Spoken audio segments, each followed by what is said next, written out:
How to change Windows DNS server when Avast SecureLine VPN is not connected on Windows 10/8/7/Vista/XP SP3. 1. Log into Windows as a user with administrator permissions. 2. Click the Windows Start button and select Settings, the gear icon. 3. On the Windows Settings screen, click Network and Internet. 4. Under Change your network settings, click Change Adapter Options.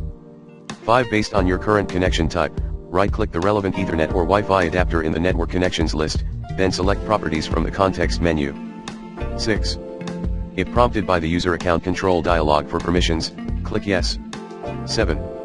Select Internet Protocol version 4, TCP/IPv4, from the list, then click the Properties button. 8. Select the Use the following DNS server addresses option, then choose one of the public DNS providers from the table below and enter both IP addresses of the related DNS servers into the relevant boxes. Important, do not change anything in the upper section related to IP address, subnet mask and default gateway.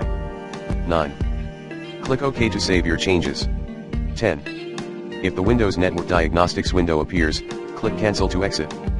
Your DNS settings are now changed. Try to connect to Avast SecureLine VPN again and browse the internet.